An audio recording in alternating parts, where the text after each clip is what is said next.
Hey guys, welcome back for today's video where I'm going to be filling out a hypothetical 2020 Electoral College map matchup between Democratic hopeful Mayor Pete Buttigieg taking on current Republican President Donald Trump. Now, before going through and filling out the rest of this Electoral College map and how I would have it playing out between these two candidates, I just want to talk about Mayor Pete for a little bit and what are his chances to win that Democratic nomination. A very crowded field on the Democrat side, so it's not going to be easy for any of them to claim this nomination, even the well-established candidates that are the front runners. It's a long way to go from now before we finally figure out who's going to be the candidate that goes on to win. So it's not going to be easy for any of them, especially somebody like a Pete Buttigieg who coming into this thing just did not have a whole lot of name recognition. There's probably about 10 to 15 or so candidates right now that are consistently polling between about 0 to 2 percentage points on the Democrat side. And Mayor Pete was consistently in this group. But the fact that he's been able to build some momentum, get his name out there more, he's had a lot of very strong appearances. He's a great talker and can articulate his point very well. And because of this, he's built that momentum of support, and he's now polling between about 5 to 10 percentage point consistently. And that's an extremely impressive feat in and of itself, that he's been able to kind of separate himself from the rest of the pack and become more relevant, pushing his way into the top 5 or so even candidates in a lot of these polls. So really positive signs from his candidacy and for his campaign, again, at this very early point on in the process. But it's still going to be very difficult for him to continue to build off of this momentum and try to peel votes away from other candidates. Perhaps if we get some of these other candidates that drop out, maybe he can coalesce some of that support behind him. But also, he's very young. That makes it difficult to kind of get your foot in the door, get a lot of the establishment members of the party to come out and support you and try to bring their support to your cause. But again, there's some very positive early signs for Mayor Pete, and his supporters should be very happy with how things have gone up to this point. It's an uphill climb for him, but he's taken one giant step forward. We'll see if he's continuing to able to do that in the coming weeks and months. And I'm going to be continuing to cover all of the relevant polls and data, so be sure to click that subscribe button to get all of that content in the coming months and over the next year. So to run through this Electoral College map, I'm going to start here out in the West, move my way into the Southeast, Northeast, and then finish in the all-important Midwest, where this 2020 election is very likely to be decided. So starting off, the Democrats, they have been gaining a lot of ground in the Southwest, particularly Nevada, Colorado, and Arizona. Nevada and Colorado more so are becoming very consistently Democratic in statewide elections. I think Pete Buttigieg continues this trend where he's able to keep those states that Hillary Clinton was able to win back in 2016. Now, Arizona, it's a tough one. It's very purple at this point in time. The Democrats flipped it, gained that Senate seat in 2018. And again, the demographics continuing to get better for the Democratic Party in the state of Arizona. And the gains that they've been able to make across areas over the past decade plus, like New Mexico, Colorado, and Nevada, are starting to show and gain ground in Arizona. And it just seems like a matter of time before the Democrats start more consistently winning statewide elections. It kind of depends, I think, in 2020 who the Democrats nominate. It's not going to be easy. Perhaps there are a handful or a small number of candidates that could seriously push for the win, such as Joe Biden, maybe a Bernie Sanders, maybe a Beto O'Rourke or Kamala Harris. Pete Buttigieg, not really known in this section of the country, very young candidate. We'll see once the polls start coming out later on in the process how things are going for the Democrats in Arizona. But in a head-to-head between Trump and Pete Buttigieg, I think I would give the slight lean right now to Donald Trump. He barely got past Hillary Clinton in 2016. This is 4 years better for the Democrats in terms of demographic shifting. That should help them in 2020. So it's likely to be a very close election, one that the Democrats could pick up if everything goes right for them. Now, moving over to Texas, another state here in the Southwest where demographics are playing a big role in the Democrats gaining here, but also just the fact that the Democratic Party finally got a glimmer of hope in 2018 with what Beto O'Rourke was able to do in his head-to-head Senate matchup against Ted Cruz, where they came up just short by about 2 or so percentage points. And when you're voting in a state that's so consistently one way, which Texas has been for decades now, going Republican strongly, when you finally see that, oh, maybe a Democrat actually does have a chance to win an election, that just builds the party out even more infrastructure, more funds going in, and we'll see if the Democrats are able to claim this state sooner or later, given the fact that, again, those demographics shifting in this state are having a big positive impact for the Democratic Party. It seems like sometime over the next decade, this is going to be becoming more of a consistent purple battleground state.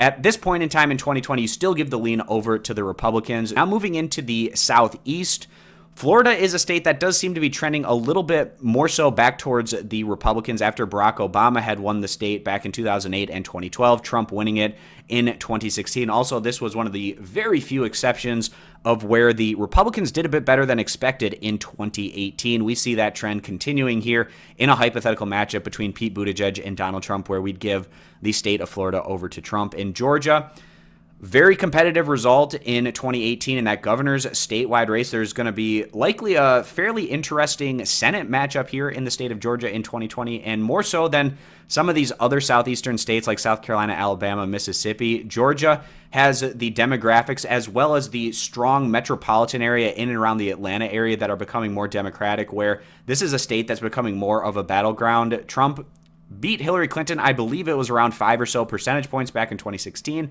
And I wouldn't be surprised to see the Democrats maybe even do a little bit better than that. And maybe with a candidate like Joe Biden would be able to win it possibly. But again, a little bit more of a long shot there, especially for a candidate like Pete Buttigieg. So I would give the lean over to Donald Trump in that scenario. Now moving up into North Carolina, which kind of almost feels like a similar scenario to Georgia, except even a little bit more so to the Democrats trying to come in and make this from a consistent red to now more of a purple state. And we saw the Democrats win the governor's race there not all that long ago. Hillary Clinton came up short to Donald Trump by about 3 or so percentage points back in 2016. Very large African-American population here in the state of North Carolina, which also helps the Democratic cause. But again, in a hypothetical here between Trump and Pete Buttigieg, I would just give the very slight lean over to Donald Trump in what would likely be a very competitive matchup. And again, it's another situation where I do think there are candidates out there for the Democrats where they could possibly pick up North Carolina a bit more strongly than if they go with an unknown, very young candidate such as a Pete Buttigieg.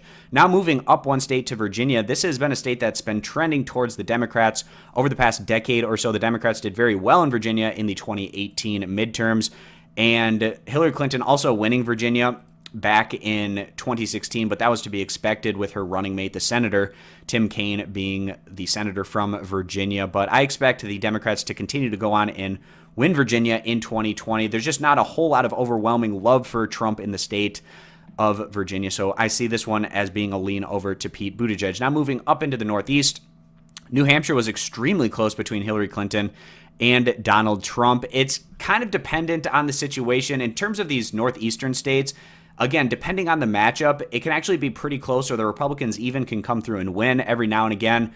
But it almost kind of feels like the Democratic version of, I'd probably say, such as a Georgia, for instance, where you generally get these single-digit races, and they can be very competitive. But in Georgia, it tends to go to the Republicans, while in New Hampshire, it kind of tends to go over to the Democrats. And I think somebody like a Pete Buttigieg could do quite well in a state like New Hampshire, but going to be giving it as a slight lean over to the Democrats and Mayor Pete. Now moving over to Maine, the statewide I have as safe for the Democrats as well as the 1st Congressional District. Now the 2nd Congressional District actually went to the Democrats in 2018, largely in part because of ranked choice voting. Perhaps that's a factor here in 2020 with the Democrats maybe being able to pick that up. But Trump did very well here back in 2016 and still going to give him a slight lean in this particular matchup against Pete Buttigieg. Now moving into the Midwest, I'll start with Nebraska's 2nd Congressional District. Somewhat surprisingly, in that 2018 race, Kara Eastman, a very progressive Democrat, came up just short by just a couple percentage points of flipping that congressional district. That would have been a really big surprise if the Democrats were able to win that one, especially with the Democratic Party by and large, kind of passing on the whole situation. They didn't do a whole lot to support a number of progressives back in 2018. Perhaps if they would have helped out a little bit more, the Democrats could have picked that one up. But again, this is the one district within the state of Nebraska that can be very competitive, and I wouldn't be surprised to see this district go to the Democrats in 2020. Maybe somebody like a Mayor Pete, who has roots in the Midwest, can really speak to a lot of these voters. I actually wouldn't be surprised if he was able to pick this one up, but at the end of the day, still going to be giving a slight lean to Donald Trump. He was able to pick this one up back in 2016. So now we're moving into the real heart of it here. Minnesota, pretty consistently for the Democrats, they absolutely dominated in the state back in 2018. It was a close one between Clinton and Trump, but Clinton is just not the kind of Democrat that can do well in a state like Minnesota. And we saw this with Clinton, where she had trouble coming through in a lot of these Democratic strongholds in the Midwest, where I think if the Democrats nominate a different kind of candidate, maybe one that doesn't come off as being part of the global elite or being for free trade deals or things such as that, if you have a candidate that doesn't have those types of qualities and can be hammered on here in the Midwest, I think that the Democrats should be able to flip and retain a lot of these states. And definitely Minnesota, I would almost put all the way blue, just given how dominant the Democratic Party did back there in 2018, but just going to do one step below that, giving it to Mayor Pete. Now, Iowa, Obama was able to win it back in 2008 as well as 2012. 2016, Hillary Clinton actually came up well short, losing by around 10 percentage points. There's a lot of love in the state for Donald Trump in Iowa. We'll see if that carries over in 2020. I expect it to be a lot closer, but still going to give Trump the slight lean there in the state until we get some more polling that indicates otherwise. And also Ohio, Obama proved that he could win there, but then Trump coming in 2016 and doing quite well against Hillary Clinton. Now, in 2018, the governorship went to the Republicans in Ohio. Sherrod Brown won the Senate race as a Democrat, so it's still a state that can elect Democrats statewide, but it does feel like one of these Midwestern states that's trending more so to the Republicans, and I would give that as a slight lean over to Donald Trump. And now we get to Wisconsin, Michigan, and Pennsylvania, all states that were decided by less than 1 percentage point back in 2016. And again, it's going to be hard, in my opinion, for the Democrats to not get a candidate that's more likable or favorable in these types of areas than what they had with Clinton, who just had really bad numbers in these states back in 2016. If you look back, for instance, in 2016 at Clinton's polling to Trump in these three states in particular, in comparison to how Bernie Sanders was polling against Donald Trump in these three states, Sanders was consistently doing around 10 percentage points better than Hillary Clinton, and having that kind of cushion on Election Day, I think would have spelled a much different situation for the Democrats, and Sanders would have likely gone on to defeat Donald Trump. And perhaps the Democrats can learn from what happened back in 2016, not taking these states for granted and having a candidate that plays a little bit better in the Midwest, for instance. And I think somebody like a Mayor Pete, who obviously has his ties in the state of Indiana, being the mayor there, I think that his type of candidacy can play well in the Midwest, and I think that he would be able to reclaim, all importantly, the states of Wisconsin, Michigan, as well as Pennsylvania. Now, in 2020 for the Democrats, I think Michigan and Pennsylvania are a little bit more obtainable. I think Wisconsin might be a little bit tougher than those two other states, based on the trends that we've seen from these three states in particular. But also another very positive sign for the Democrats here is in 2018, they won the governorship as well as the statewide Senate races in Wisconsin, Michigan, and Pennsylvania. So they're going to try to carry that 2018 momentum over into 2020. Now, Indiana, still giving it as a pretty safe Republican state. It has been trending towards the Republicans very positively in recent election cycles, even though this is where Mayor Pete has his roots. On the Republican side, you have Vice President Mike Pence, who is the governor of the state, and I still think that that is a big trump card for them, no pun intended there, in the state of Indiana. So that's how I have it matching up between Mayor Pete and Donald Trump here, 278, so just pushing him over the line in comparison to Donald Trump at 260. Now, if we go back into the Midwest and say the Republicans were able to claim Wisconsin, then you get a situation where Donald Trump and the Republicans are just able to get over the line with 270 compared to the Democrats, who would be at 268. But then you could also say, well, it's possible that maybe Maine's 1st congressional district goes over to the Democrats like they were able to pick it up in 2018. Then you have an absolute tie there. Another situation you could have is that 2nd congressional district in Nebraska going over to the Democrats. And again, that would be another scenario where you could have a 269 to 269 tie. Hopefully we don't get a tie in 2020. We don't need that drama. At least I don't think we need that drama. I'd like whoever goes on to win to do so at least by a margin where it feels like they earned it and it was comfortable, and perhaps maybe even winning the popular vote as well as the Electoral College. That's going to wrap up this video, guys. Hope you enjoyed it. If you have any comments of your own on this particular matchup between Mayor Pete Buttigieg and Donald Trump, I'd love to hear about them down in the comment section. Subscribe for more, and I hope to see you guys back here for more videos in the future.